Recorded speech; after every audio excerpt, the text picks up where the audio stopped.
का नाम है डिक्सन टेक्नोलॉजीज लिमिटेड। सो आज के दिन डिक्सन टेक्नोलॉजीज में एक ध्वस्त वाली परफॉर्मेंस देखने को मिली और इसके पीछे का सबसे बड़ा रीज़न है फॉक्सकॉन। फॉक्सकॉन ने अनाउंस किया है कि वो 15,000 करोड़ रुपए का इन्वेस्टमेंट करने वाली है तमिलनाडु में।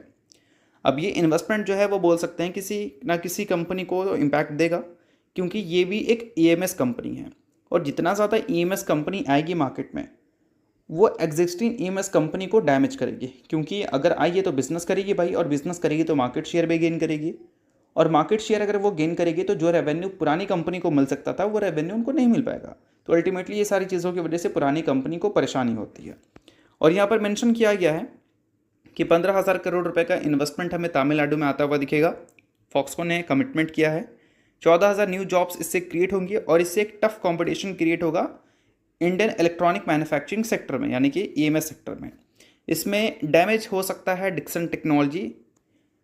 क्यों भाई? क्योंकि उनका जो मार्केट पोजीशन है वो इससे इफेक्ट हो सकती है, क्योंकि जो बिजनेस डिक्सन टेक्नोलॉजी करती है वही बिजनेस फॉक्सकॉन भी करती है। और इन सारी चीज़ों की वजह से आगे चलकर हो सकता है कि डिक्सन टेक्नोलॉजीज आपको वैसी परफॉर्मेंस डिलीवर करती हुई देखने को ना मिले जैसी परफॉर्मेंस पिछले 1-1.5-3 सालों में हमें कंपनी के बिजनेस में देखने को मिला। तो इस वजह से बोल सकते हैं कि आज के दिन डिक्सन टेक्नोलॉजी की परफॉर्मेंस थोड़ी वीक रही थी। बाकी इसके अलावा एक और पॉइंट है जो कि आपको पता होना चाहिए। डिक्सन टेक्नोलॉजी का एक काफ़ी बड़ा क्लाइंट है, नाम है मोटोरोला। उनका जो टोटल बोल सकते हैं डोमेस्टिक वॉल्यूम्स रहता है फ़ोन्स का, उसमें से 2025 के फाइनेंशियल ईयर में 93% डिक्सन ही बनाती थी, ठीक है।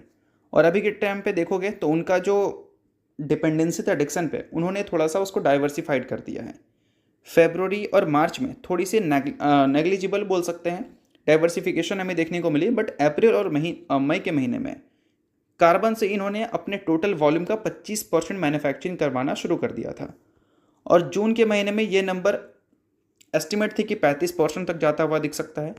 तो इन सारी चीज़ों की वजह से भी एक कंसर्न था कि आगे चलकर हो सकता है कि इस सेगमेंट से कंपनी जिस स्पेस पे ग्रो करती थी उस स्पेस पे हो सकता है कि ग्रो करती हुई देखने को ना मिले। और 2026 में कंपनी का जो ईएमएस डिवीज़न में पीएलआई स्कीम था वो भी एंड होने वाला है।